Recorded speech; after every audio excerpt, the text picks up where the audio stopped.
Welcome to IG media. So piles చాలా మందిని ఇబ్బంది పెడుతూ ఉంటాయి. ఇంటర్నల్ ఎక్స్టర్నల్ పైల్స్ అని చెప్తూ ఉంటారు. అసలు ఇవి ఎందుకు వస్తాయి, మరి రాకుండా జాగ్రత్తలు ఏం తీసుకోవాలి, వస్తే హెర్బల్ మెడిసిన్ వైద్య విధానం ద్వారా ఎలా తగ్గించుకోవచ్చు, హోమ్ రెమెడీస్ ఏమున్నాయి, వివరాలు తెలుసుకుందాం. ఈరోజు మనతో పాటు ఉన్నారు ప్రముఖ herbal medicine specialist doctor Swathi గారు.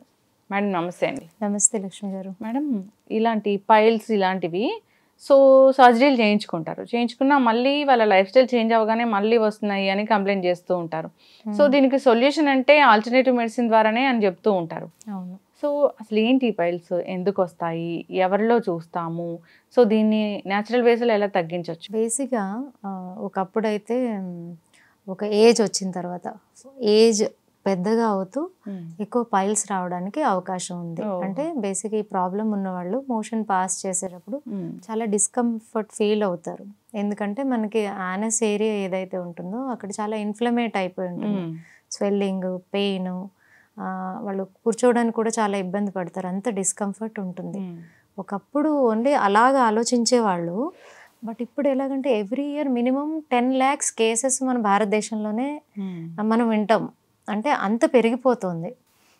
ఒకప్పుడు ఏజ్తో వచ్చే అనారోగ్యం అని పేరు ఉన్నా కూడా ఇప్పుడు ఎలాగా అంటే చిన్న వాళ్ళల్లో కూడా ఈ పైల్స్ ప్రాబ్లమ్ అనేది ఎక్కువగా కనిపిస్తుంది. సో దీనికి కారణాలు కూడా మనం చూస్తే మీరు అన్నట్టు life style changes, dietary habits అది కంపల్సరీ మార్చుకోవాల్సినటువంటిది. లేకపోతే దీనికి సొల్యూషన్ రాదు. అండ్ సెకండ్ థింగ్ ఏంటంటే చాలామంది చూడండి ఎక్కువ వెయిట్ లిఫ్ట్ చేసే వర్క్స్ చేస్తూ ఉంటారు. చాలా ఎక్కువ బరువుని ఎత్తే పనులు చేస్తూ ఉంటారు. అప్పుడు ఏమవుతుంది, ప్రెషర్ మొత్తం లోవర్ ఏరియా మీద పడినప్పుడు కూడా ఇది కూడా ఒక రీజన్.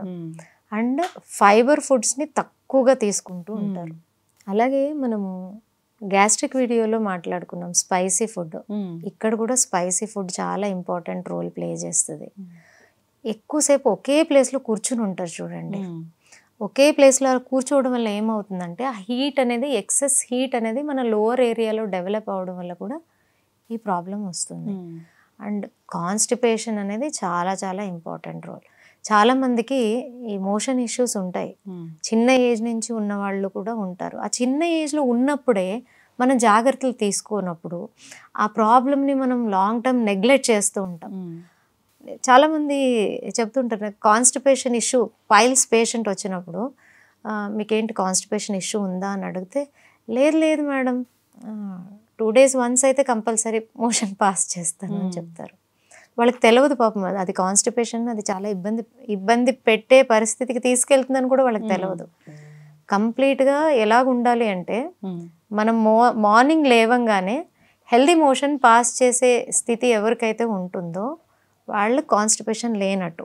అది కాకుండా పొద్దున్న లేచిన తర్వాత మధ్యాహ్నము, ఈవినింగ్, నైట్ కూడా ఇలాంటి ఇబ్బందిని చూస్తూ ఉంటారు. అంతవరకు వాళ్ళ మోషన్ పాస్ అవ్వదు. అలాంటి వాళ్ళకి వీళ్ళందరికీ కూడా ఈ ప్రాబ్లం రావడానికి ఎక్కువ అవకాశాలు ఉన్నాయి. ఇది ఎంత డిస్కంఫర్ట్ ఫీల్ అవుతారు అంటే డాక్టర్ దగ్గర కూడా పాపం వాళ్ళ బాధని ఎక్స్ప్రెస్ చేసుకోవాలంటే చెప్పుకోవడానికి వాళ్ళకి నచ్చదు. ఎక్కడ ప్రశాంతంగా కూర్చోలేరు, ఎవరితోని కలవలేరు. వాళ్ళ ఫేస్లోనే తెలిసిపోతుంది దే ఆర్ నాట్ ఓకే. అంటే అందరిలో ఉండి కూడా అక్కడ లేనట్టే ఉంటారు. ఎప్పుడెప్పుడు ఈ బాధ నుంచి బయటపడతానా దేవుడా అనే పరిస్థితిలో ఉంటారు. అంత ఇబ్బంది పెడుతూ ఉంటుంది ఇది. సో ఈ ప్రాబ్లం ఉన్నప్పుడు మార్చుకోవాలనేది కూడా చాలా మందికి తెలియదు. ఏదైతే ఈ ప్రాబ్లమ్ని ఇబ్బంది పెడితే ఈ హ్యాబిట్స్ అన్నీ మార్చాలి అనేది ఉండదు. ఈ ప్రాబ్లం ఉన్నవాళ్ళు మీరు చూడండి చాలామంది వద్దన్న టీ కాఫీ తాగుతూ ఉంటారు, వద్దన్న కూల్ డ్రింక్స్ తాగుతూ ఉంటారు, వద్దన్న ప్యాక్డ్ ఫుడ్స్ తింటూ ఉంటారు. నాన్ వెజ్ అనేది దీనికి పెద్ద శత్రువు అండి. మనం చెప్పినా కూడా చాలామంది పేషెంట్స్ అది ఎలాగ తినకుండా ఉంటాం మేడం అని అంటారు. అప్పుడు ఆ బాధను కూడా మరి మీరే భరించాలి, మనం ఏం చేస్తాం, అంతే కదా చెప్తాము. సో ఇవన్నీ మాననప్పుడు ఈ ప్రాబ్లం సాల్వ్ అవుతుంది. అండ్ చాలామంది దీన్ని నెగ్లెక్ట్ చేసిన వాళ్ళు ఈ ఏదైతే పైల్స్ ఇష్యూ ఉందో ఇది పిస్తులా మారచ్చు, హెమరాయిడ్స్ అవ్వచ్చు, ఇవన్నీ కనెక్టెడ్ ప్రాబ్లమ్సే క్యాన్సర్ వరకు తీసుకెళ్తాయి. సో ఇంత ప్రాబ్లం. అండ్ ఈ ఇష్యూ ఉన్న వాళ్ళకి కాన్సన్ట్రేషన్ అనేది ఉండదు, మెమరీ అనేది ఉండదు. ఒక ప్రాబ్లము బిహేవియరల్ చేంజెస్ని తీసుకొచ్చేస్తుంది. సో ఈ ప్రాబ్లం ఉన్న వాళ్ళలో మీకు చూడండి బ్లీడ్ అవుతూ ఉంటుంది వీళ్ళకి.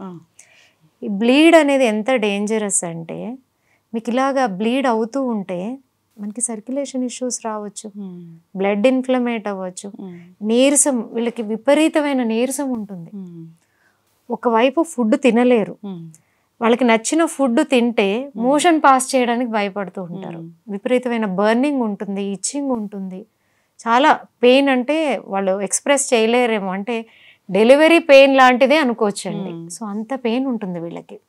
సో దీన్ని అవాయిడ్ చేయాలి అంటే కంపల్సరీ వాళ్ళు కొన్ని స్ట్రిక్ట్గా వాళ్ళకి వాళ్ళు డిసైడ్ అయ్యి వాళ్ళవన్నీ ఫాలో అవ్వాలి. కొంచెం యోగా ప్రాక్టీస్ చేయాలి, హెల్దీ ఫుడ్స్ని, ఫ్రూట్స్ని ఇంక్రీజ్ చేయాలి తినే భోజనంలో, ఈ ఫైబర్ ఫుడ్ని ఎక్కువ పెంచాలి, లిక్విడ్స్ని ఎక్కువగా పెంచాలి. దీనికి ఒక చిన్న రెమెడీస్ చెప్తాను, రెండు వాళ్ళకి చాలా చాలా హెల్ప్ అవుతుంది. మనకి డ్రై ఫ్రూట్స్లో అంజీర్ ఉంటుంది కదా, such a wonderful medicine for piles. So దాన్ని ఏం చేయాలి, 5 to 8 అంజీర్ని మంచిగా నైట్ నానబెట్టేసి పొద్దున్న దాన్ని స్క్వీజ్ చేసి దాన్ని తీసుకుని ఆ హార్డ్ మెటీరియల్ ఏది ఉందో దాన్ని చీవ్ చేసి తీసుకుంటే వాళ్ళకి చాలా మంచి రిలీఫ్ వస్తుంది. But they should practice at least 15 days to 1 month. అలా ప్రాక్టీస్ చేసినప్పుడే, అంటే ఏదైతే లైఫ్ స్టైల్ చేంజ్ చేయాలో అది చేంజ్ చేసుకుంటూ ఇది ప్రాక్టీస్ చేస్తే వాళ్ళకి మంచి రిజల్ట్ ఉంటుంది. అలాగే ఇంకొక చిన్న రెమెడీ కూడా చెప్తాను, ఇది కూడా వాళ్ళకి చాలా హెల్ప్ అవుతుంది. బనానా, ఎంత మనకి 20 రూపాయలు ఇస్తే 5-6 బనానాలు వస్తాయండి. కానీ ఈ రోగాన్ని తగ్గించుకోవడానికి కొన్ని వేలు ఖర్చు పెడతారు, కానీ వాళ్ళకి రిజల్ట్ రాదు.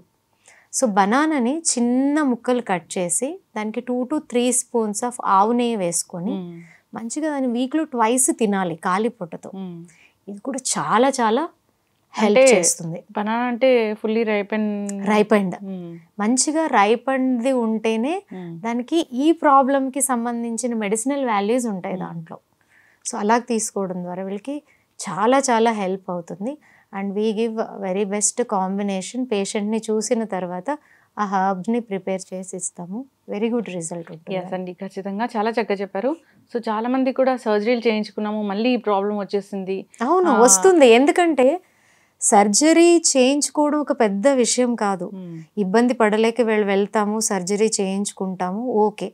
మనం పే చేయగలిగిన వాళ్ళు ఉంటాం, పే చేయలేని వాళ్ళు కూడా ఉంటారు, వాళ్ళు కూడా ఎంతో సఫర్ అవుతూ ఉంటారు.